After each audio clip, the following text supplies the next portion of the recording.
नमस्कार, मी डॉक्टर कविता राणे. आपण पाहत आहे एनडीटीव्ही मराठी. सुरुवात करूयात हेडलाईन्स. वक्फवर सुप्रीम कोर्टाची केंद्राला नोटीस. गैरमुस्लिमांकडे बोर्ड सुपूर्द करणार का? कोर्टाचा वक्फ कायद्यावर सरकारला सवाल.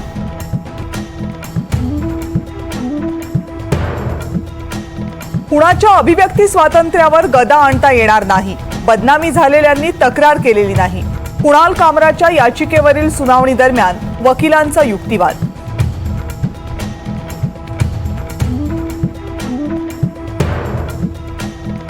मुख्यमंत्र्यांकडून न्यायाची अपेक्षा ठेवणं हाच गुन्हा. सरकारकडून लाडका कॉन्ट्रॅक्टर योजना सुरू. नाशिकच्या निर्धार शिबिरातून आदित्य ठाकरेंनी सरकारवर डागली तो.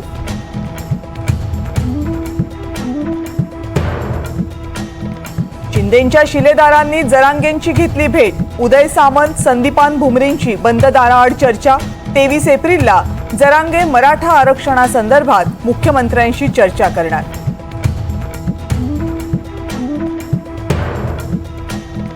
तनिषा भिसे मृत्यू प्रकरणी अंतिम अहवाल सादर. मंगेशकर हॉस्पिटलच्या डॉक्टर सुश्रुत घैसास यांच्यावर गुन्हा दाखल होणार. भाजपचे आमदार अमित गोरखे यांचा विश्वास.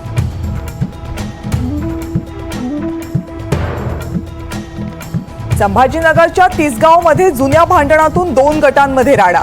दोनही गटातील 5 ते 6 लोक जखमी. 25 ते 30 जणांवर गुन्हा दाखल.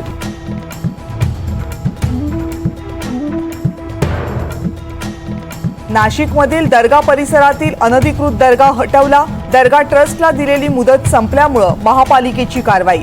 दगडफेक केल्याप्रकरणी 10 जण पोलिसांच्या ताब्यात.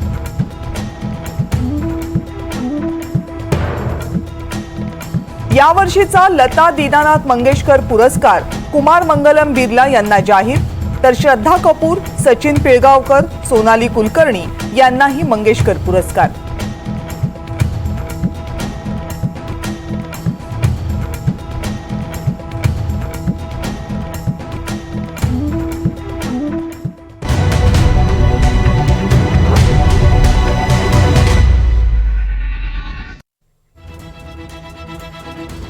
नमस्कार, करेक्ट कार्यक्रम मध्ये आपल्या सर्वांचं स्वागत. महाराष्ट्रामध्ये सध्या 3 पक्षांचं सरकार आहे. या सरकारकडे भक्कम बहुमत सुद्धा आहे. विरोधामध्ये 3 पक्ष आहेत. हे 3 पक्ष सरकारमधल्या विविध धोरणांना विरोध करत असतात. पण या सगळ्यामध्ये महाराष्ट्रात एक पक्ष असा आहे जो 7वा पक्ष आहे, पण तो सत्ताधाऱ्यांच्या बाजूने आहे की विरोधकांच्या बाजूने आहे हे अनेकदा लक्षात येत नाही. त्यांच्या भूमिकांवर अनेकदा प्रश्नचिन्ह निर्माण केली जातात. मात्र सत्ताधारी असोत अथवा विरोधक असोत, अनेक जण त्यांच्या भेटीगाठी मात्र घेतात आणि जेव्हा या भेटी होतात तेव्हा त्याची चर्चाही होते. पक्षाचं नाव आहे मनसे आणि पक्षाचे अध्यक्ष आहेत राज ठाकरे. आजही राज ठाकरे यांची झालेली एक राजकीय भेट चर्चेचा विषय ठरली. महाराष्ट्राचे उपमुख्यमंत्री एकनाथ शिंदे यांनी आज राज ठाकरे यांची त्यांच्या निवासस्थानी भेट घेतली. त्या अगोदर शिंदेंच्या आणखीन काही शिलेदारांनी राज ठाकरे यांची भेट घेतली होती. त्यामुळे एकनाथ शिंदे आणि राज ठाकरे यांची ही भेट जनरली होते तशी 2 मित्रांची, 2 राजकीय नेत्यांची भेट होती की या भेटीमागे काही राजकीय अर्थ आहेत, या संदर्भातल्या चर्चा सुरू झाल्यात. या निमित्तानं अनेक प्रश्नही उपस्थित केले जात आहेत. याही अगोदर या 2 नेत्यांमध्ये भेट झाली होती, तेव्हाही तेव्हाच्या राजकीय परिस्थितीनुरूप प्रश्न उपस्थित केले जात होते आणि आताही ते उपस्थित केले जात आहेत. याच प्रश्नांवर आपल्याला चर्चा करायची आणि त्यासाठी आपल्या सोबत आहेत मनसेचे नेते अविनाश अभ्यंकर. अविनाशजी नमस्कार, स्वागत आहे आपलं एनडीटीव्ही मराठीच्या करेक्ट कार्यक्रम मध्ये. आणि शिवसेनेच्या नेत्या शीतल म्हात्रे आपल्या सोबत या चर्चेत सहभागी झाल्यात. शीतलताई नमस्कार, स्वागत आहे आपलं. भाजपचे आमदार आणि राजकीय विश्लेषक या चर्चेत सहभागी होतील, पण सुरुवातीला अविनाश अभ्यंकरजी तुमच्याकडनं मी चर्चेला सुरुवात करते. राज ठाकरे आणि एकनाथ शिंदे यांची भेट खरं तर गेल्या 3-4 वर्षांमध्ये ही काही भेट पहिल्यांदा झालेली नाहीये आणि या भेटीवरची चर्चाही पहिल्यांदा होत नाहीये. मात्र आज जेव्हा ही भेट झाली त्यावर पुन्हा एकदा चर्चा सुरू झाल्या. त्याला पार्श्वभूमी एकनाथ शिंदेंच्या नाराजीची दिली जाते, महानगरपालिकेच्या निवडणुकांची दिली जाते. मनसेसाठी ही भेट काय?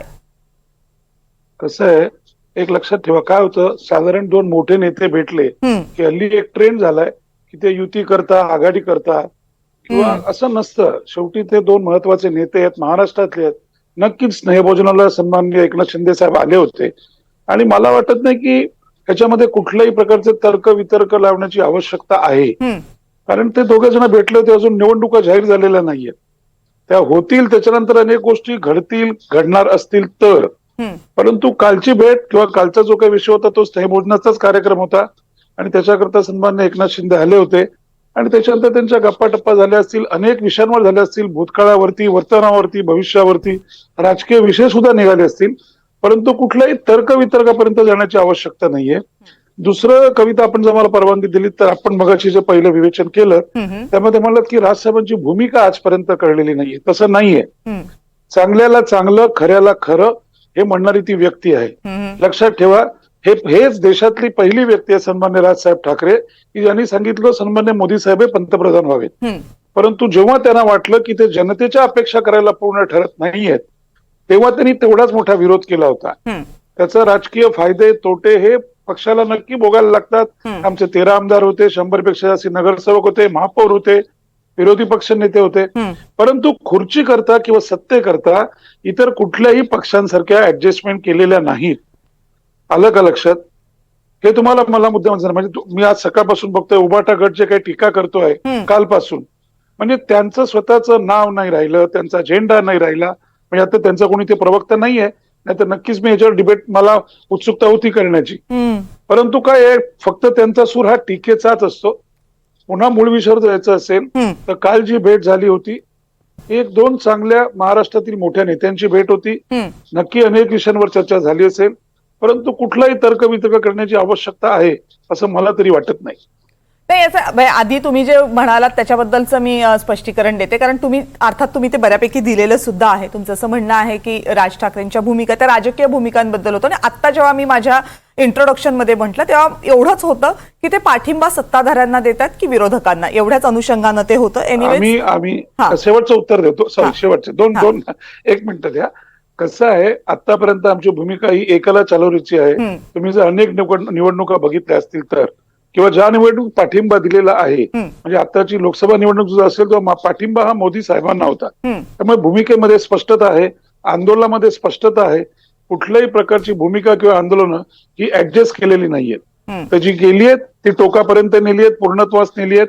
त्याचे फायदे तोटे पक्षाला झालेले आहेत. नक्कीच हेच मी या निमित्ताने सांगेन. बरं, येते पुन्हा तुमच्याकडे. शीतल म्हात्रे आता आपल्यासोबत आहेत. शीतलताई, एकनाथ शिंदे यांच्या नाराजीच्या चर्चा आहेत. एकनाथ शिंदे महायुतीमध्ये काहीसे नाराज असल्याचं म्हटलं जातंय. त्यांनी आत्ताच नुकती अमित शहांची सुद्धा भेट घेतली, त्याच्या पाठोपाठ ते राज ठाकरेंच्या भेटीला सुद्धा पोहोचले. खरंच याच्यातनं काही राजकीय अर्थ आम्ही काढायचे की नाही काढायचे? मला वाटतं तुम्ही कविताजी एक लक्षात घ्या की शिंदे साहेबांचे अनेक पक्षातील बऱ्याच नेत्यांशी अतिशय चांगले संबंध आहेत. त्याच्यामुळे वेळोवेळी त्यांच्या भेटीगाठी होत असतात, त्यांच्याशी गप्पा टप्पा होत असतात. त्याच्यामुळे माननीय शिंदे साहेबांनी सुद्धा तेच सांगितलं की फक्त एक अनौपचारिक ही भेट होती. मला वाटतं एक डिनर साठी, म्हणजे त्यांना जेवणासाठी बोलवलं गेलं होतं. त्याच्यामुळे त्याच्यातून काही अर्थ काढण्याची गरज नाहीये.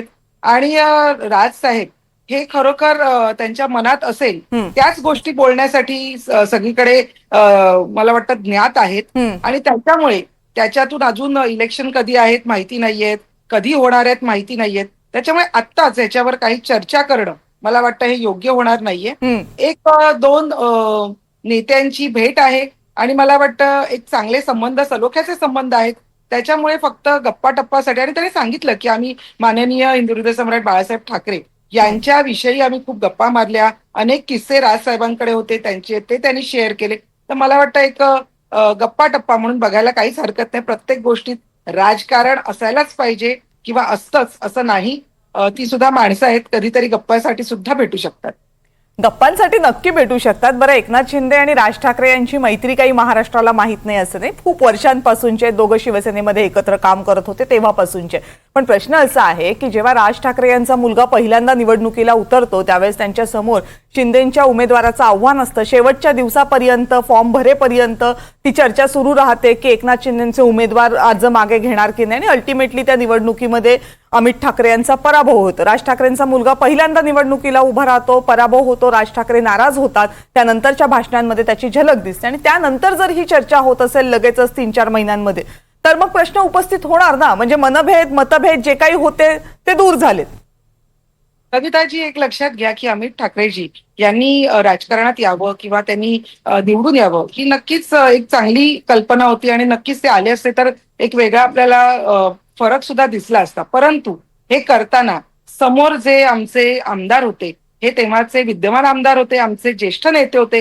त्याच्यामुळे कुठल्याही परिस्थितीत आमच्या ज्येष्ठ नेत्यावर, आमच्या कार्यकर्त्यावर कुठेही अन्याय होणार नाही हे बघणं, हे मुख्य नेते म्हणून शिंदे साहेबांचं सुद्धा कर्तव्य होतं.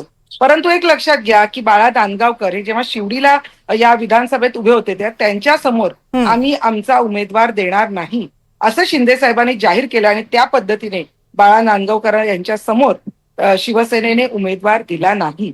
त्याच्यामुळे जे शिंदे साहेब बोलतात ते करतात आणि मला वाटतं त्या पद्धतीने बाळा नांदगावकर यांना शिंदे साहेबांनी नक्कीच मदत केलेली आहे.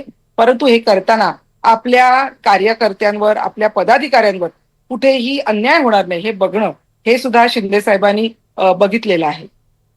ठीक आहे. अभय देशपांडे राजकीय विश्लेषक आता आपल्या सोबत आहेत. अभय सर, जेव्हा ह्या चर्चा होतात त्यावेळेस राजकीय पक्षांकडनं यामध्ये काही राजकारण नाही असं म्हणणं खूप स्वाभाविक आहे, पण ते तसं कधी नसतं. आणि विशेषतः मुंबई सारख्या महानगरपालिकेच्या निवडणुका तोंडावर असताना जर या भेटी होत असतील तर मात्र प्रश्नचिन्ह नक्की उपस्थित केले जातात. नाही, असं आहे की बेरजेचं राजकारण करणारे लोक, त्यांच्या राजकारणाचं मुख्य सूत्र काय असतं कविता, की ते म्हणजे उर्दू शायरी आहे ना, दिल मिले ना मिले हात मिलाते रहिये, त्या पद्धतीने मला वाटतं की एक पार्श्वभूमी तयार केली जाते, संबंध व्यवस्थित ठेवले जातात की भविष्यात काही राजकारण एकत्रितपणे करायचं असेल तर मग त्या दृष्टीने पार्श्वभूमी तयार असली पाहिजे, कटुता नसली पाहिजे. आता आपण जर लक्षात घेतलं तर विधानसभा निवडणुकीच्या वेळेस मनसे महायुतीत येणार की नाही येणार याच्याबद्दलचा संभ्रम होता. नंतर त्या चर्चा ऐन वेळेला झाल्या, त्यावेळेस बराच उशीर झालेला होता. त्यातही मग ज्या जागा शिवसेनेला मिळालेल्या होत्या त्याच जागा साधारणतः राज ठाकरे यांचं प्राबल्य असलेल्या होत्या. त्यामुळे ऐन वेळेला त्याच्यावर चर्चा होऊ शकली नाही किंवा काही तोडगा निघू शकला नाही. तरी पण प्रचारातला एकूण जर सूर बघितला आपण विधानसभेतल्या तर एकमेकाविरुद्ध काही फार वक्तव्य केली किंवा टीका केली असं झालं नाही. आता महापालिका निवडणुका येत आहेत. या महापालिका निवडणुकांमध्ये दोन गोष्टी महत्वाच्या असणार आहेत.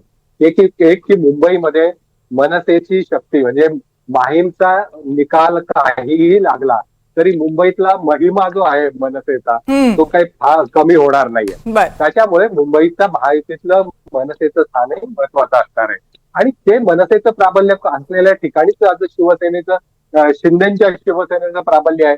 मग अशा वेळेस जर आतापासूनच त्याची तयारी सुरू झाली किंवा कमीत कमी एक प्राथमिक बोलणीच्या दृष्टीने तयार झाली तर महायुतीमध्ये जर भविष्यात जर एकत्र यायचं ठरलं महायुती म्हणून तर त्यातून एक मार्ग काढता येऊ शकतो. आज भाजपाच्या संदर्भात असं आहे की भाजपाच्या काही जागा निश्चित आहेत आणि मनसे आणि त्या साधारणतः पश्चिम पट्ट्यातल्या आहेत.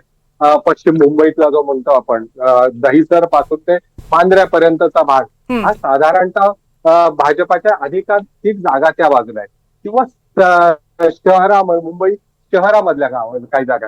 पण मध्य मुंबई असेल किंवा ज्याला आपण पूर्ण ईशान्य मुंबई किंवा हा भाग म्हणतो या भागामध्ये निश्चितपणे मनसे आणि शिवसेना त्यांचे बऱ्याच ठिकाणी बालेकिल्ले आहेत. अशा वेळेस जर या दोघांमध्ये जर प्राथमिक चर्चा झाल्या आणि किमान युती करायची किंवा त्याच्यासाठी तडजोडी करण्याची तयारी दोन्ही बाजूनी झाली तर मग जागा वाटप फारसं अवघड होत नाही. म्हणजे जागा वाटप करायचं म्हटलं, एकदा युती करायची ठरली की जागा वाटप अडचण नसते. पण युती करायची नसेल की आघाडी घ्या. तुम्हाला मी फक्त एक आठवण म्हणून सांगतो, मुंबईमध्ये काँग्रेस आणि राष्ट्रवादी काँग्रेसची आघाडी एकदा फक्त एका जागेसाठी सुटली होती. म्हणजे जर करायचीच नसेल एखाद्या पक्षाला तर मग काही निमित्त मिळू शकतं, पण करायची असेल तर त्या संदर्भातली जी तयारी करायला पाहिजे ती मला वाटतं आतापासून सुरू झाली. मधल्या काळातलं थोडंफार अंतर जर झाला असेल विधानसभेच्या वेळेस तर तेही दूर करण्याच्या दृष्टीने मला वाटतं निश्चित प्रयत्न सुरू. राम कदम भाजपचे आमदार या चर्चेमध्ये सहभागी झालेत. कदम साहेब नमस्कार, स्वागत आहे आपलं. नमस्कार. बरं, मला माहित नाही चर्चेच्या नेमक्या कुठल्या टप्प्यावर आपण सहभागी झालात, पण तुम्हाला विषयाची कल्पना असेल असा माझा अंदाज आहे. त्यामुळे तुम्हाला सुरुवातीची प्रतिक्रिया तर सांगा या भेटीवरची, मग प्रश्न विचारते मी. नाही, आपल्याकडे कसं झालंय की दोन राजकीय नेते वेगवेगळ्या पक्षाचे भेटले की त्याचे आपण कायम राजकीय अर्थ काढतो. आपण त्या पाठीमागे काही मैत्रीचा संबंध असू शकतो, काही पारिवारिक संबंध असू शकतात. आपण तसे न अर्थ काढता अगदी आपण थेट आता युतीच होणार, आता अमुकच होणार अशा आपण निष्कर्षाला जातो. दुर्दैवानं हे काही योग्य नाही. आपली महाराष्ट्राची संस्कृती राहिली आहे. आपले राजकीय विचार जरी वेगवेगळे असले ते दोन वेगवेगळ्या पक्षातले लोक आपसात भेटत असतात, विचारांची देवाणघेवाण करत असतात. आणि माझ्या दृष्टिकोनातून एक पक्षाचा प्रवक्ता म्हणून की ही भेट एका पक्षाचे नेते आणि दुसऱ्या पक्षाचे नेते अशा दोन पक्षाच्या दिग्गज नेत्यांमधली ही भेट होती. आणि भेटीच्या नंतर स्वाभाविकपणे त्यांच्यामध्ये डिनर त्यांनी एकत्र घेतलं. त्याचे काही वेगळे राजकीय आपण अर्थ काढण्याची आवश्यकता नाही, नंबर एक. आणि राजकीय अर्थ काढायचा झाला तरी त्यात काही चुकीचं आहे, गैर आहे असं मी मानत नाही. कारण सन्माननीय राज ठाकरे साहेबांचे विचार देखील हिंदुत्वाचे आहेत. लोकसभेत त्यांनी अगदी पूर्णपणे ओपनली त्यांनी आदरणीय मोदींच्या नेतृत्वाला पाठिंबा दिला, हे विसरता येणार नाही. त्यांनी सभा देखील घेतल्या, हे देखील आपल्याला स्वीकारावं लागेल. तर त्याच्यामुळे राजकीय अर्थ काढायचा झाला तर आपण एक हिंदुत्ववादी विचाराच्या नेत्यांना, एक हिंदुत्ववादी विचारांचे नेते भेटले आणि जरी करता त्याच्यामध्ये 5-10% राजकीय चर्चा झाली असेल हिंदुत्वावर, तर त्यात गैर काय आहे? काहीच गैर नाहीये. पण त्याच्या सूत्रांच्या आधारे असा एक शब्दप्रयोग वापरायचा आणि त्याच्या पलीकडे जे काही स्वतःचं राजकीय विश्लेषण आहे ते मांडायचं, ही हल्लीची प्रथा झाली, ती काही योग्य नाही. हा दुसरा मुद्दा. आणि तिसरा सगळ्यात महत्वाचा मुद्दा आहे की आपण एक लक्षात घेतलं पाहिजे की राज ठाकरे साहेबांचा एक स्वभाव मोकळं बोलण्याचा आहे. ते कधी होटात एक आणि पोटात एक अशी त्यांची भूमिका नाही. जोपर्यंत त्यांच्याकडून ही भूमिका स्पष्टपणे पुढे येत नाही किंवा माननीय एकनाथ शिंदे साहेबांकडून ही भूमिका स्पष्टपणे येत नाही, तोपर्यंत युती किंवा काही राजकीय चर्चा असं काही गणित आपण करणं योग्य नाही.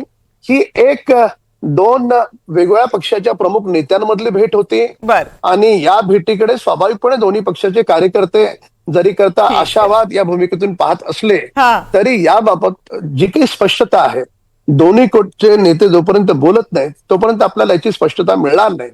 आता ठीक आहे की कालपासून मी बातम्या पाहतोय की आता हे एकत्र आले तर उद्धवचं काय होणार, उद्धवजींचं मग अमुक तमुक. मला असं वाटतं ह्या सगळ्या बातम्या गैर आहेत. महानगरपालिका निवडणुका कधी होतील ते अजूनही काही सांगता येणार नाही, कारण हा सगळा जो प्रकार आहे तो माननीय सर्वोच्च न्यायालयात प्रलंबित आहे. तर त्याच्यामुळे न्यायालयाचा निकाल कधी येणार, निकाल आल्याच्या नंतर काय ठरणार, तर त्यामुळे आपण त्याला महापालिकेशी जोडणं मला ते अजूनपर्यंत म्हणजे त्या निकालाची प्रतीक्षा आहे. तर तुम्हाला त्या निकालाची प्रतीक्षा आहे? निकालाची प्रतीक्षा प्रत्येक राजकीय पक्षाला असेल, प्रत्येक राजकीय प्रतिनिधींना असेल, मलाही आहे. पण मला तुमच्या उत्तरातला ना दुसरा भाग फार आवडला. म्हणजे तो पहिल्या भागाशी एकतर कॉन्ट्राडिक्ट करणारा होता. तुम्ही म्हणालात राजकीय चर्चा व्हाव्यात की न व्हाव्यात, त्याच्यामध्ये त्यांनी भेटावं की नाही, तर त्यांनी नक्की भेटावं. मग तुम्ही म्हणालात झाल्या असतील 10-5% हिंदुत्वाच्या मुद्द्यावर चर्चा, त्यावर मला सांगा. नाही, मला एक सांगा, आता जे काही तुम्ही 10%, 5% हिंदुत्वाच्या मुद्द्यावर, मराठी माणसाच्या मुद्द्यावर, मुंबईच्या मुद्द्यावर चर्चा करा, तुम्ही आम्हाला सांगितलंच नाही तर सूत्रांचाच आधार घ्यावा लागेल ना विश्लेषणाला. नाही, मला आता सांगा, दोन पत्रकार भेटले तर स्वाभाविकपणे काय चर्चा करतील आणि दोन नट भेटले तर स्वाभाविकपणे काय चर्चा करतील. तर त्याच्यामुळे दोन पक्षाचे राजकीय प्रमुख नेते भेटत आहेत तर राजकारणावर ही चर्चा, साधक बाधक चर्चा होणार. पण ती चर्चा म्हणजे युतीची चर्चा करतायत असं आपण गृहीत धरणं हे काही योग्य ठरणार नाही. लोकसभेमध्ये काय झालं, हिंदुत्वाचा काय विचार आहे, सध्या हिंदुत्वाची काय भूमिका आहे, बाकीचे पक्ष काय करतायत, अशी साधक बाधक राजकीय चर्चा असा त्याचा अर्थ होता. तुम्हाला जी युतीची चर्चा हवी आहे तो काही अर्थ माझा नव्हता, तो तुमचा असू शकेल. बरं, अभय सरांना म्हणायचं आहे. अभय सर बोला. नाही, रामभाऊंना दोन्ही मनसेमधून त्यांचं सगळं राजकीय राजकारण सुरू झालंय. रामभाऊ, आज मुंबईची राजकीय परिस्थिती लक्षात घेतली तर मनसे जर समजा महायुतीत आली तर निश्चितपणे महायुतीला ताकद मिळेल असं तुमचं मत आहे की नाही? नाही, हे बघा, व्यक्तिगत इच्छा काय? नाही, असं धरून चाला, केवळ एक माणूस म्हणजे राज ठाकरे ही आपल्यामध्ये स्वतंत्रपणे एक शक्ती आहे, मान्य. पण एक माणूस जरी आपल्याला जोडला गेला तरी ती ताकदच आहे ना, ते बेरजेचं गणित आहे. तर त्याच्यामुळे एक पूर्ण राजकीय पक्ष जर हिंदुत्वाच्या विचाराच्या आधारावर जर एकत्र येत असेल अर्थात, तर ती एक बेरजेचंच गणित आहे. पण त्या बाबतीत काय करायचं काय न करायचं, भारतीय जनता पार्टीमध्ये त्या विषयात पक्षाचं शीर्षस्थ नेतृत्व निर्णय घेत असतं. पण माझी जी माहिती आहे त्या माहितीप्रमाणे ही काही महानगरपालिकेच्या तोंडावरच्या येणाऱ्या निवडणुकीच्या संदर्भातली ही भेट असेल असं मला वाटत नाही. ठीक आहे. हा एक मात्र नक्की आहे, उद्धव ठाकरेंनी सोडलेलं हिंदुत्व आणि उद्धव ठाकरेंनी ज्या पद्धतीनं तुष्टीकरणाची भूमिका वक्फ बोर्डाच्या निमित्तानं घेतली, त्या बाबतीतली चर्चा निश्चितपणे झाली असेल. एवढं बाकी तुम्ही खात्रीनं सांगता, यासाठी आम्हाला सूत्रांची गरज नाहीये. आता नाही, दोन हिंदुत्ववादी विचारधारेचे लोक एकत्र आले तर ते कशावर चर्चा करणार? बघा, म्हणजे तुम्ही पण अंदाज बांधताय, तुम्ही अंदाज बांधताय, आम्हाला तेवढे अंदाज बांधू देत नाही तुम्ही राम कदमजी. हा अन्याय आहे. नाही, हिंदुत्वाच्या हिताचाच विचार करतील ना. जे तुष्टीकरणाचं जे राजकारण सुरू आहे संकुचित, त्याच्या विरोधातच बोलतील. ठीक आहे. अविनाश अभ्यंकरजी आता आहे, मला मान्य आहे की नेते तुमच्या पक्षाचे जे शीर्षस्थ असतील तेच निर्णय घेतील, त्यामुळे तुम्हाला तर काही निर्णय सांगता येणार नाही. पण काय सर्वसामान्य मनसैनिकांची काय इच्छा आहे, जावं की नाही शिंदेसोबत, भाजपसोबत? शेवटी कसं आहे, आमच्या पक्षाचा कुठलाही निर्णय असेल तो फक्त आणि फक्त सन्मान्य राजसाहेब ठाकरेच घेतात. बरोबर. आणि आता आम्ही सर्व महाराष्ट्र सैनिक मुंबईतील संपूर्ण मुंबईमध्ये जे 227 वॉर्ड आहेत त्याच्यामध्ये अगदी गटाध्यक्ष म्हणजे शेवटच्या महाराष्ट्र सैनिकांपासून ते वरपर्यंत पूर्ण ताकदीने आमच्या बैठका चालू आहेत, मेळावे चालू आहेत, मीटिंग चालू आहेत. त्यामुळे भविष्यात काय घडणार आहे ह्याचा विचार करत नाही. कोणी एकत्र येणार आहे का, कोणी एकत्र येणार नाहीये का, तो निर्णय हा सर्वस्वी फक्त राजसाहेब ठाकरेच घेतात. आणि आमचं काम एवढंच आहे की पक्ष हा संपूर्ण मुंबईमध्ये, महाराष्ट्रामध्ये त्याचे विचार, राजसाहेबांचे विचार, आम्ही केलेली आंदोलनं, लोकांची केलेली कामं ही जनतेपर्यंत यावेळेला पोहोचवायची आहेत पूर्ण ताकदीने. आणि येणाऱ्या महानगरपालिकेत मनसे तुम्हाला पूर्ण ताकदीने लढलेली दिसेल. बाकी कोणाबरोबर जायचं मुद्दा असेल, हिंदुत्व हा जर मनसेचा मुद्दा असेल तर मग काय कार्यकर्त्यांचं काय म्हणणं आहे की आपला हिंदुत्वाचा मुद्दा घेऊन आपण एकलेच चलो करायचंय, की आपला हिंदुत्वाचा मुद्दा घेऊन इतर हिंदुत्वाचा मुद्दा घेणाऱ्या पक्षांसोबत जायचंय? हिंदुत्वाचा मुद्दा हा सोयीने घेतलेला नाहीये. जुन्या पक्षात असल्यापासून, नवीन पक्ष स्थापन केल्यापासून मला वाटतं सन्मान्य राजसाहेब ठाकरे गेले 19 वर्ष हा हिंदुत्वाचा मुद्दा अतिशय जोरात आणि त्वेषाने मांडतायत. म्हणजे जेव्हा रजा अकादमीचा मोर्चा झाला होता त्याच्या विरोधात बाकी सगळे गप्प होते आणि मला वाटतं मनसेनेच लाखाचा मोर्चा काढला होता जेव्हा इथे पोलिसांवरती आणि मीडिया कर्मींवरती हल्ला झाला होता तेव्हा. आणि बाकीचे जे लोक आहेत जे स्वतःला हिंदुत्ववादी म्हणतात, जे आता एका गटात रूपांतर झालंय त्यांचं, कळलं का? मी त्याच्यावरती काय येतोय कारण ते फक्त टीका करत असतात. ही शिवसेना उभाठा नावाची त्यांचा कोणी आता इथे प्रतिनिधी नाहीये, परंतु त्यांनी हिंदुत्व धरलंय का हा प्रश्न त्यांना विचारा. ते सोयीचं हिंदुत्व आहे, ते सावरकरांचा त्याग न मानणाऱ्या लोकांबरोबर गेलेल्या लोकांचं हिंदुत्व आहे, लक्षात ठेवा. त्यामुळे शेवटी सगळ्या प्रश्नांची उत्तरं एकच आहेत. जरी तुम्हाला किती वाटत असलं, आम्हाला किती वाटत असलं, काही वाटत असलं, आमच्या इच्छा आम्ही महाराष्ट्र सैनिक म्हणून कायम सगळेजण साहेब आम्हाला परवानगीत असते की तुमच्या मनात काय ते आम्हाला 100% सांगा.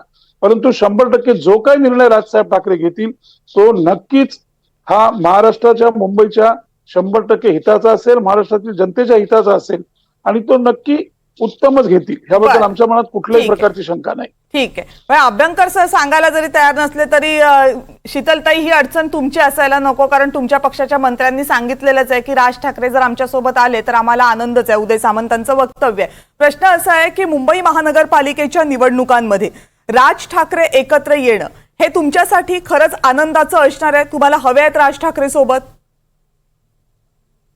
लक्षात घ्या की सध्या तरी आम्ही महायुतीमध्ये आहोत. आम्ही 3 जण अतिशय उत्तम पद्धतीने काम करतोय. त्यामुळे नंतर महानगरपालिकेसाठी आमच्या बरोबर कोण येणार आहे, येणार आहेत किंवा नाही येणार आहेत, या सगळ्यात जरतरच्या गोष्टी आहेत. आणि महानगरपालिकेला आता बराच वेळ आहे, कारण अजूनही तारखा डिक्लेअर झालेल्या आहेत. त्याच्यामुळे आत्ताच बाजारात तुरी अशा पद्धतीने आपण चर्चा न करता जेव्हा या गोष्टी होतील त्या नक्कीच चर्चा करूया. चला, आपण बाजारातल्या तुरी आपण बाजूला ठेवू. आता मी स्पष्ट विचारते, लोकसभा आणि विधानसभेची जर गणितं आपण बघितली, मुंबईमधलं आपण एकूण वोट शेअर जर बघितला तर हे दिसतंय की लोकसभा आणि विधानसभेमध्ये महाराष्ट्राच्या तुलनेमध्ये उद्धव ठाकरे यांच्या शिवसेनेला मुंबईनं चांगली साथ दिलेली आहे. आता त्याच मुंबईमध्ये जर महानगरपालिकेमध्ये 25 वर्ष सत्ता असणाऱ्या शिवसेनेला टक्कर द्यायची असेल तर मग तुमची शिवसेना ही एकटी जाणार आहे की तुम्हाला राज ठाकरेंची सोबत हवी आहे?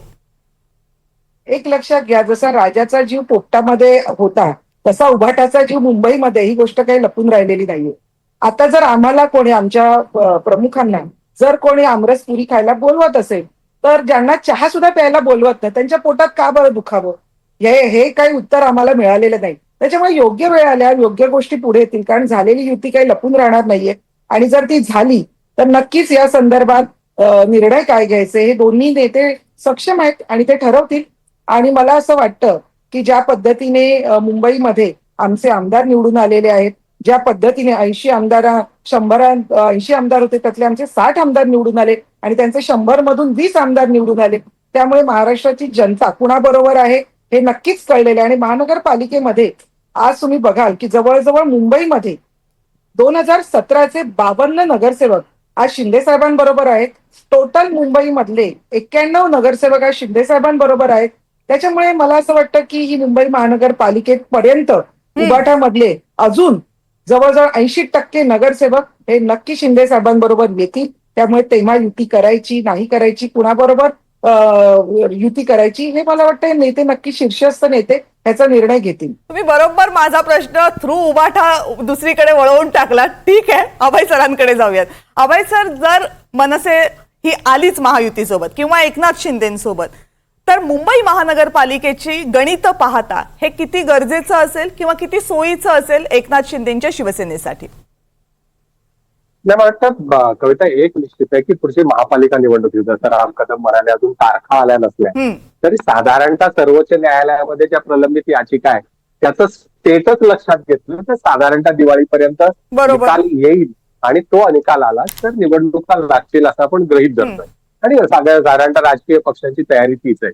मला वाटतं की या निवडणुकीमध्ये उद्धव ठाकरे काय भूमिका घेतात, ते काँग्रेसच्या सोबत राहणार का, महाविकास आघाडी म्हणून लढणार की नाही लढणार, ते जर स्वतंत्रपणे निवडणुकीला जाणार असतील तर मुंबई मला वाटतं की प्रादेशिक अस्मिता, मुंबई तोडणे, मुंबईचं गुजरातला जोडणे, मुंबईची का महत्व कमी करणे, या सगळ्या बाबींवर त्यांचा सगळ्या प्रचाराचा रोख असणार. म्हणजे प्रादेशिक अस्मिता हा अतिशय त्यांच्या महत्व दृष्टीने त्या निवडणुकीतला महत्वाचा मुद्दा असणार आहे.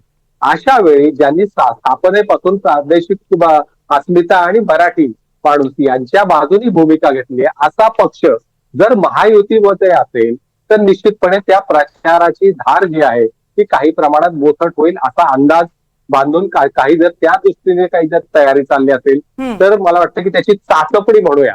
अंतिम निर्णय आज सांगतायत, आज प्रवक्ते कुठल्याही पक्षाचे प्रवक्ते आज ठोसपणे सांगू शकत नाही की 6 महिन्यानंतर काय होणार आहे राजकारणात.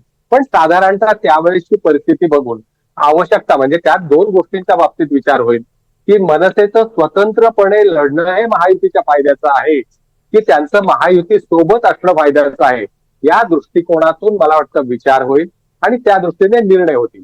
परंतु तसा जर निर्णय सकारात्मक करायचा असेल तर ऐन वेळी एकदम सगळे मतभेद आपण एकमेकाविरुद्ध केलेली वक्तव्य वगैरे सगळं गुंडाळून ठेवून अचानक एकत्र येऊन मग त्याचा मत ट्रान्सफर होण्यात फायदा होत नाही. त्यामुळे आतापासूनच एक सौहार्दाचे संबंध ठेवावेत अशा पद्धतीने भूमिका घेतली जाते. आज आपण बघत असाल की दर महिन्याला किमान भाजपाचे 2 ते 3 वरिष्ठ नेते आज राज ठाकरेंना भेटलेले दिसतात. मला वाटतं की तो जो संवाद आहे तो संवाद ते कायम ठेवलेला आहे. आता राजकीय निर्णय महायुतीत यायचा की स्वतंत्र लढायचं या संदर्भातले की त्यावेळेसची राजकीय परिस्थिती आणि प्रतिस्पर्धी जे आहेत त्यांच्या भूमिका त्या काळातल्या या दृष्टीने तो निर्णय घेतला जाईल. पण त्या दृष्टीने मला वाटतं की आता दोन्ही बाजूने तयारी ठेवलेली आहे. पण जोपर्यंत निवडणुका येणार नाही तोपर्यंत याच्याबद्दलची कुठलीही ठोस भूमिका कोणताही राजकीय पक्ष घेईल असं वाटत नाही. पण अभय सर, याच्यामध्ये एक मुद्दा हाही लक्षात घ्यायला पाहिजे ना की राज ठाकरेंनी आतापर्यंत जेव्हा भूमिका घेतल्या तेव्हा त्या कायमस्वरूपी कधीच नव्हत्या. त्या विथ रिस्पेक्ट टू ती निवडणूक जी होती त्या वेळच्या होत्या. मग ती संबंधित लोकसभेची निवडणूक असेल किंवा संबंधित विधानसभेची असेल, हीच माझी कायम भूमिका असं राज ठाकरेंनी कधीच म्हटलं नव्हतं. त्यामुळे राज ठाकरेंशी डील करताना किंवा राज ठाकरेंना सोबत घेताना या दोन्ही पक्षांना जास्त अडचणी आहेत. नाही, एक आहे ना त्या वेळेस जसं त्यांच्या भूमिका बदलल्या आहेत याचा विचार करताना त्यावेळेस राजकारणाचा पट कसा बदललाय हे पण लक्षात घ्यावं लागेल. म्हणजे जर राज ठाकरे यांनी भाजपा बरोबर जाण्याची इच्छा किंवा त्या दृष्टीने कल दाखवला होता 2012ला, 2014ला शिवसेना आणि भाजपाची युती तुटली, त्या निवडणुका स्वतंत्रपणे लढले. परंतु ते परत नंतर एकत्र आल्यानंतर राज ठाकरे आपल्या स्वतःच्या अस्तित्वाचा परत शोध घेण्यासाठी ते काँग्रेस राष्ट्रवादीच्या बाजूने गेलेले दिसले. नंतरच्या काळात महाविकास आघाडी झाली आणि शिवसेना तिकडे काँग्रेस राष्ट्रवादी काँग्रेस बरोबर जाऊन बसली उद्धव ठाकरे. त्याच्यामुळे मला वाटतं की राज ठाकरेंनी ज्या भूमिका बदलल्या असतील तर त्या काळामध्ये राजकारणाचा पटही बदललाय. त्याच्यामुळे त्यांना भूमिका वेगळी घेणंही भाग पडलं, ही बाब लक्षात घ्यायला पाहिजे. परंतु एक आहे की राज ठाकरे यांच्या प्रत्येक निवडणुकीला मला वाटतं की एक त्यांचं वक्तव्य जे होतं की लोकसभेच्या बाबतीत लोकसभा निवडणुका लढवाव्यात की न लढवाव्यात या संदर्भातली त्यांची भूमिका असून किंवा एकाच पक्षाच्या उमेदवारांच्या विरुद्ध उमेदवार देणे आणि दुसऱ्यांना न देणे या संदर्भातले असेल तर याबाबत निश्चितपणे धरसोडीत झालेली आहे आणि त्याचे राजकीय परिणाम त्यांनी निश्चितपणे भोगलेले आहेत. परंतु मला वाटतं की आता ते त्यांचं राजकारण जर मागच्या दोन्ही निवडणुका बघितल्या तर ते एकाच दिशेने चाललेलं आहे आणि ते साधारणतः त्याच्याशी सुसंगतच भूमिका पुढच्या काळामध्ये राहील असे संकेत आतापर्यंत तरी दिसत आहेत. आता त्याची खात्री राज ठाकरे यांच्या बाबतीत देता येणार नाही, परंतु आज तरी ते त्या परिघातच राहतील असं दिसतंय. बरं, पुढचा प्रश्न माझा राम कदम आणि आनंद अभ्यंकर या दोघांना सुद्धा आहे आणि सुरुवातीला मी अभ्यंकर सरांकडे जाईन. अभ्यंकर सर, मुद्दा असा आहे की हिंदुत्वाचा मुद्दा, मराठीचा मुद्दा हा मनसेसाठी खूप महत्वाचा राहिलाय. त्यातला हिंदुत्वाचा मुद्दा हा शिवसेनेसोबत आणि भाजपसोबत सुद्धा आहे. जर मनसे मुंबईमध्ये स्वतंत्र लढली, जी अनेक निवडणुका मनसे स्वतंत्रपणे लढलेली आहे, मुंबईमध्ये मनसे जर स्वतंत्र लढणार असेल तर मग हिंदुत्वाच्या मुद्द्यावर किंवा मराठीच्या मुद्द्यावर असलेली मतं विभागण्याचा धोका असू शकतो आणि त्यामुळे मनसेनं महायुतीसोबत येणं हे महायुतीला गरजेचं वाटते, असाही एक नरेटिव्ह किंवा अशी एक चर्चा या लाईनवर होते. याबाबतचं तुमचं काय म्हणणं आहे? हाच प्रश्न कदम साहेब तुम्हालाही असेल, आधी अभ्यंकर सरांना. शेवटी हा महाराष्ट्र आहे आणि इथे 15 कोटीपैकी 12-13 कोटी मराठीच राहतात. त्यामुळे कधी मराठी मतांचं विभाजन होत नाही. ज्या त्या मतदाराची आपापली मतं असतात, त्यावेळची येणारी एखादी लाट असते, त्यावेळी येणारा एखादा विषय असतो आणि त्याच्यावरती त्याच्यावर वोटिंग करत असतो किंवा मतदान करत असतो मतदार. जसं आम्हाला सुरुवातीला प्रचंड मतदान झालं किंवा कुठल्याही प्रकारच्या भूमिका बदलल्यामुळे मतदान कमी जास्त झालं नाही. आपण जर तिन्ही इलेक्शन बघितली, तिन्ही चारी निवडणुका बघितल्यात, तर भूमिका ह्या सोयीनी बदललेल्या नव्हत्या. ज्या अपेक्षा होत्या त्या पूर्ण झाल्या नाहीत, म्हणून जे पटलं नाही त्याच्या विरोधात त्या घेतलेल्या भूमिका होत्या. आणि दुसरं, आता कुठलंही नरेशन किंवा कुठलंही नरेटिव्ह करण्याची आवश्यकता काही नाहीये. लक्षात घ्या, आम्ही स्वतंत्र लढलो म्हणजे मतांचे, मग शिवसेना वेगळी लढेल, शिवसेना दुसरी वेगळी लढेल, भाजप त्याला कोणी आफ्रिकन लोक मतदान करणार आहेत का? शेवटी हा महाराष्ट्र आहे. जो तो मतदार प्रत्येक पक्षाचा हा ठरलेला आहे. नवीन मतदार कोणाला करणार आहे, नवीन तरुण युवक कोणाला करणार आहे, कुठल्या योजना आहेत का, आपल्या महानगरपालिकेत कुठले विषय झालेले आहेत, कुठल्या प्रकारे तुम्ही कसे विषय मांडता, हे त्यावेळेला जो इलेक्शनचा माहोल असतो किंवा ज्या प्रकारे आपण जर उत्तम भूमिका मांडल्या तर 100% मतदार तुमच्या बाजूने पूर्ण ताकदीने उभा राहतो. त्यामुळे असं त्याचा अर्थ हिंदुत्व सोडलंय किंवा हिंदुत्वाचं काही कमी जास्त केलं असंही होत नाही. ते ज्यांनी केलंय तुम्ही त्यांना तो प्रश्न विचारू शकता. मनसेने किंवा राजसाहेबांनी किंवा आमच्यामुळे मराठी मतांचं आम्ही उलट म्हणू, मग आम्ही जो उभे आहोत तर इतरांनी माघार घ्यावी म्हणजे आम्ही जिंकू, असं नसतं. हे बोलायला सोपं असतं परंतु असं नसतं. जो तो मतदान करतो तो पूर्ण सत्सद बुद्धीनेच करतो आणि आम्ही सगळेजण त्याचा आदर करतो. बरं, राम कदमजी. मुळामध्ये आपण मी काही मनसेतूनच माझी राजकीय कारकिर्दीची सुरुवात झाली आणि ही गोष्ट आपल्याला मान्य करावी लागेल की 2009 मध्ये ज्या पद्धतीनं मराठी माणसाच्या मनामध्ये एक मराठी भाषेबद्दल, मराठी अस्मितेबद्दल ज्या प्रकारची एक आदर सन्मानासोबत त्याच्या संदर्भात द्वेष करणाऱ्यांच्या बाबतीत जी चीड निर्माण झाली होती, तशी चीड आज दिसत नाही. त्या पद्धतीचा आदर, म्हणजे आदर निश्चित आहे, पण दोन्ही मध्ये खूप मोठं अंतर मागच्या 15-16 वर्षात आपल्याला पाहायला मिळतंय. तर त्याच्यामुळे तो एक मुद्दा कधीही निवडणुकीच्या दृष्टिकोनातून चालतो अशातला भाग नाही. हे अविनाश अभ्यंकराच्या मताशी मी सहमत आहे. आणि मुळामध्ये नंतरच्या कालखंडामध्ये अनेक गोष्टी राहिल्या.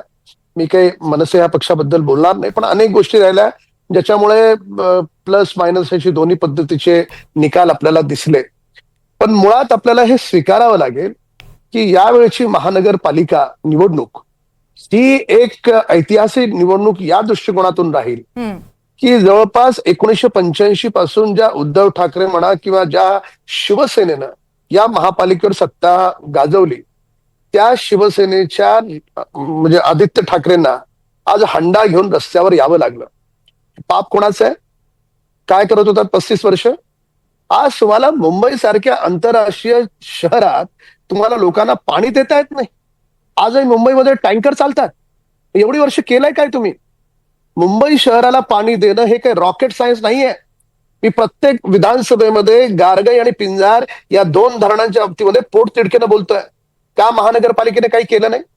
का गारगाई उभी राहिली नाही? का पिंजार उभं राहिलं नाही? काय कारण? समुद्राच्या पाण्यापासून गोड पाणी दुबईला बनवता येतं, अबुधाबीला बनवता येतं, आपल्याला बनवता येत नाही. कुणी अडवलं?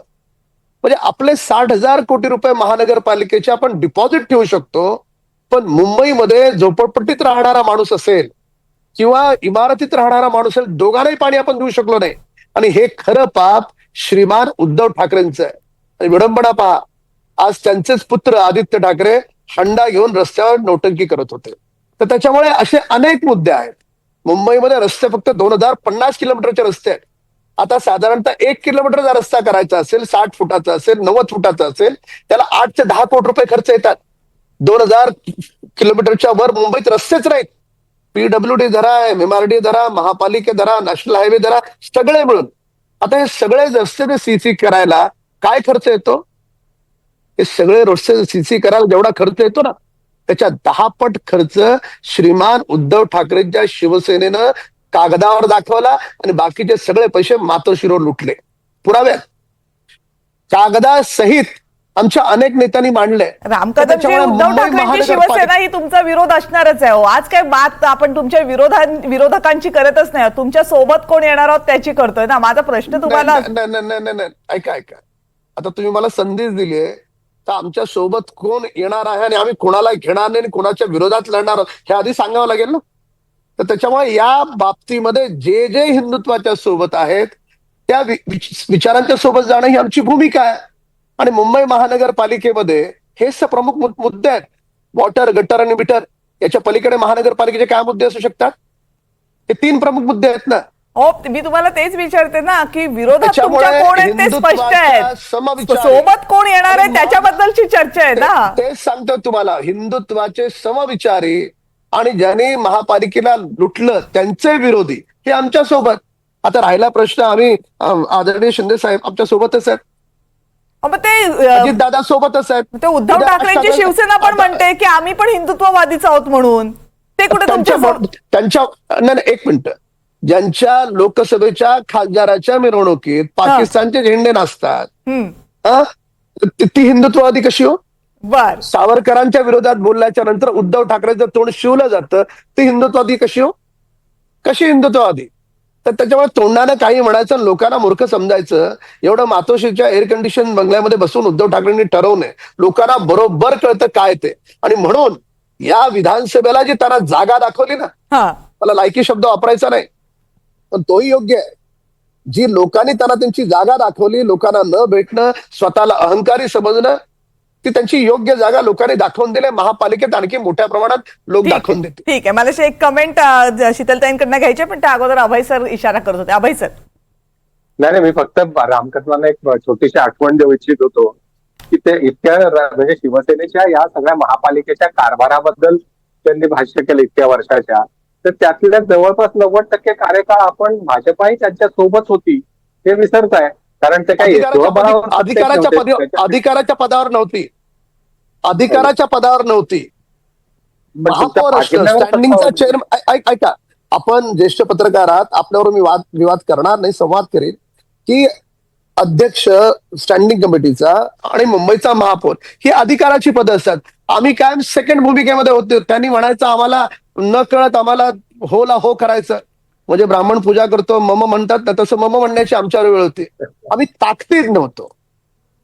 पण असं आहे, आता गेले कित्येक वर्ष महानगरपालिकेमध्ये अधिकाराची पदं आणि त्या अधिकारांवर आहे कोण? राज्य सरकारच तर महानगरपालिका चालवते. जी कामं नव्हती जमली शिवसेनेला 25 वर्ष करायला ती केली असती की मग राज्य सरकार. म्हणून तर आता मुंबईमध्ये सीसी रोड होतात, म्हणून तर महापालिका बदलते, म्हणून तर जिकडे तिकडे आता तुम्हाला जे थोडं बहुत जे बरं नीटनेटकं दिसतंय ना, या मुंबई शहरानं पहिल्यांदा मुख्यमंत्री रस्त्यावर हातात पाईप घेऊन डीप क्लिनिंग करताना मुंबईनं पाहिलं ना, का नाही पाहिलं? या उद्धव ठाकरेंना कोणी घराच्या बाहेर पडताना पाहिलं? तर त्याच्यामुळे बदलणारी मुंबई आमचं सरकार आल्यावर बदलतोय आणि इथून पुढच्या 4 वर्षात 5 वर्षात आणखी बदलू. निवडणुका लागल्यावर आपल्याला या मुद्द्यांवर आणखीन जोरदार चर्चा करण्याची संधी मला वाटते मिळेल, त्यामुळे आपण हा मुद्दा तेव्हासाठी राखून ठेवूया. बरोबर आहे ना शीतलताई? कारण मला असं वाटायला लागलं की आता 1-2 महिन्याने इलेक्शन्स आहेत की काय, कारण मुंबई महानगरपालिका ही अतिशय महत्वाची महानगरपालिका जिथे मी स्वतः 10 वर्ष नगरसेविका म्हणून काम केलेले आहे. त्याच्यामुळे नक्कीच आम्हाला सगळ्यांना उत्सुकता आहे की नक्की इलेक्शन कधी लागणार आहेत. आणि मला कल्पना नाही, परंतु माध्यमांमध्ये मात्र इलेक्शनचे महानगरपालिकेच्या इलेक्शनचे पडघम हे वाजायला लागलेले आहेत. हे आम्हाला आता दिसतंय. नॉर्मली इलेक्शनचा नारळ, प्रचाराचा नारळ हे आम्ही राजकीय पक्ष फोडत असतो, परंतु आता मात्र प्रसार माध्यमच नारळ फोडतायत की काय असं आम्हाला वाटायला लागलंय. नक्कीच जेव्हा इलेक्शन येतील तेव्हा आपण या विषयावर नक्की चर्चा करूया. आणि एवढं नक्की सांगेन की तोपर्यंत जर तर आणि चर्चा याच्या पलीकडे आपल्या हातात काहीच नाही. त्याच्यामुळे दरवेळेला आपण वेगवेगळ्या विषयावर अशीच चर्चा करत राहू. वेगवेगळ्या भेटींवर. नक्की नक्की नक्की. अभ्यंकरजी, आता शेवटचा प्रश्न ज्याच्याबद्दल राज ठाकरे यांनी अनेकदा वारंवार त्यांच्या भाषणामध्येही म्हटलंय की राज ठाकरे यांच्या भाषणांना प्रचंड गर्दी होते. राज ठाकरे समोर दिसले की समोर मोठी गर्दी असते, पण ती गर्दी कधी मतांमध्ये परावर्तित झालेली दिसत नाही. जर हा नॅरेटिव्ह गेल्या काही वर्षांमध्ये पसरवला गेलेला असेल तर दुसरीकडे राज ठाकरे हे सगळ्या पक्षांना मात्र हवे असतात, शिवसेनेला हवे असतात, भाजपला हवे असतात. हे गणित नेमकं काय आहे? पण हवे असतात, पण त्यांची नावं मी तुम्हाला सांगू शकत नाही, जे फक्त तोंड देखील विरोध करतात. नाही, कसं असतं, माणूस खरा आहे. जे बोलतात ते सत्य बोलतात, जे बोलतात ते परखड बोलतात. खुर्ची करता किंवा सत्य करता कुठल्याही प्रकारच्या ऍडजस्टमेंट किंवा मॅनेज होत नाहीत. कदाचित तेव्हा ते विचार पटत नाहीत, तेव्हा ते विचार एकट्याने केलेले वाटतात. परंतु कालांतराने कळतं की त्यांनी मांडलेला कुठलाही विषय असेल, कुठलंही आंदोलन असेल, हे कालांतराने कळतं की ते खरोखर त्या राज्याच्या, त्या शहराच्या भल्या करता, खऱ्या करताच बोललेत. कारण तुम्ही जर बघितलं असेल, नाशिक शहर जेव्हा मागितलं आणि त्या नाशिक शहराचा खरोखर कायापालट झाला. परंतु कसं असतं, शेवटी राजकीय लाटा जेव्हा येत असतात त्यावेळेला ती जी राजकीय परिस्थिती असेल त्यामध्ये आमच्या सुरुवातीला आम्हाला प्रचंड यश मिळालं ना. आणि आता पक्ष 19 वर्षाचाच आहे हो. आणि राजसाहेबांना ऐकणारी, राजसाहेबांना आदर करणारी, राजसाहेबांना मानणारी ही प्रचंड मोठी जनता महाराष्ट्रात आहे, देशात आहे. त्यामुळे आम्हाला खात्री आहे की आम्ही यावेळेला राजसाहेबांचे विचार, आम्ही केलेली कामं, आम्ही म्हणजे पक्षांनी केलेली कामं आणि इतर पक्ष जे काही 25-30 वर्ष सत्तेत होते त्यांनी मुंबई शहराची, इतर शहरांची केलेली माती, हे 100% अतिशय पूर्ण ताकदीने मांडलं जाईल आणि नक्कीच लोक खऱ्या विचारांच्या मागे उभे राहतील. पण तुम्ही म्हणताय पक्ष 19 वर्षांचाच आहे, त्या 19 वर्षांपैकी मागची 10 वर्ष तर पक्षाला फार मोठं यश दिसलेलं नाहीये. काही हरकत नाही. मग जर अशी परिस्थिती असेल तर मग पक्षांना इतर कुणासोबत जाण्याचा विचार नाही का होणार? अशी बघा, अशी आवश्यकता नसते. शेवटी तुम्ही जर भाजपचा प्रवास बघितला तर प्रचंड मेहनत करून हा पक्ष 2 खासदारांवरून आज सत्तेमध्ये आलेला आहे. लक्षात ठेवा, कुठलं एक जर काँग्रेस पक्ष सोडला तर सर्व पक्ष हे प्रचंड मेहनत करून, विचार करून, पराभव सहन करून मग आले. त्यापेक्षा आम्हाला लोकांनी प्रचंड असं यश दिलं, प्रचंड भरभरून दिलं, आम्हीही केलं. कदाचित राजकारणात काही पराभव तुम्हाला खुल्या दिल्याने घ्यायचे असतात, ते आम्ही घेतलेले आहेत. आणि 10 वर्ष झाली म्हणजे काही सगळं संपलं असं होत नाही. शेवटी काळ आहे, तो बदलत असतो, विचार असतो, त्या विचारांच्या मागे लोक ऑलरेडी आहेत. परंतु त्या विचारांचं मतात रूपांतर करण्याची जबाबदारी ही आमच्या महाराष्ट्र सैनिकांवरती आणि राजसाहेबांवरती आहे. शेवटचं झाला, कुठली युती का आघाडी करायची का, काय करायचं, कोणाबरोबर जायचं का, हे जे काय असेल, ज्याचं नरेटिव्ह किंवा ज्याचं तुम्ही संपूर्ण, आता शीतलताई म्हणाल्या की तुम्ही संपूर्ण महानगरपालिकेचा नारळ वाढवलेला आहे, त्यामुळे त्याचा मी आदर करतो. परंतु अजून इतर दुसऱ्या कुठल्याही आपापला पक्ष मोठा करतोय. मी म्हटलं तुमचा मी आदर करतो, चांगली गोष्ट आहे. आम्हालाही बोलायला मिळतं भरपूर त्या निमित्ताने की कळलं का, एकत्र येणार का, जेवले का. तसं संजय राऊत म्हणाले की आमरसपुरी होती, मला वाटलं काल ते बहुधा वाढपी म्हणून तिकडे असावेत, कारण त्यांना सगळं आधी कळतं, ते सर्वज्ञानी आहेत. असो, हा विषय इकडचा नाहीये. परंतु एकच सांगेन की नक्की नरेटिव्ह करणं किंवा एखादी गोष्टी मांडणं हा तुमचा अधिकार आहे, त्याच्यावर बोलणं हा आमचा अधिकार आहे. राजकीय यशापयश येत असतं, पक्ष मागे पुढे होत असतो, परंतु येणारं वर्तमान आणि पुढचं भविष्य हे 100% मनसेचं पूर्ण ताकदीने लढवलेलं तुम्हाला दिसेल. नाही, याच्यापेक्षा एक अधिकार आहे, याच्यापेक्षा एक तुमचा अधिकार आहे. कुठल्या भेटी आम्हाला दिसाव्यात आणि कुठल्या भेटी आम्हाला दिसू नयेत याची काळजी घेणं सुद्धा तुमचा अधिकार आहे, जेणेकरून त्याच भेटींची चर्चा होईल. पण आम्ही कोणाला अडवलंच नाहीये. शिवतीर्थचे दरवाजे 24 तास सगळ्यांकरता उघडे असतात. तुमची माणसं बूम लावूनच, कॅमेरा घेऊनच बसलेली असतात. नॉर्मल गाडी काढली तरी हे निघले, हे निघाले, हे वळले, हे बसले, कळलं का. असं तो विषय, हा विनोदाचा विषय नाहीये.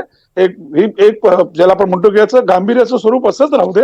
नक्की आपण बघू भविष्यात काय होतं. Let's keep fingers cross. जर एखादी गोष्ट घडणार असेल तर ती महाराष्ट्राच्या हिताचीच घडेल. याचा आपण सगळेजण थांबून विचार करूया. जर घडणार हे असेल तर. शेवटचं वाक्य आणि ती बरोबर जर- होतं. लेट्स आणि कीप ती आवर जर फिंगर्स होणार क्रॉस्ड. असेल, अजून वाक्य संपलेलं नाहीये, हा. ती जर होणार असेल हा. तर तो निर्णय फक्त राजसाहेब ठाकरेच घेतील आमच्या पक्षाकडून, बाकीच्यांचं मी सांगू शकत नाही. बर, तीनही पक्षांचे जे प्रवक्ते बसलेले आहेत त्यांची ही भूमिका असणं तर खूप स्वाभाविक आहे की जो काही निर्णय असेल फायनल तो पक्षाचं नेतृत्वच घेतील आणि ते पक्ष शिस्तीमध्ये सुद्धा बसणार आहे.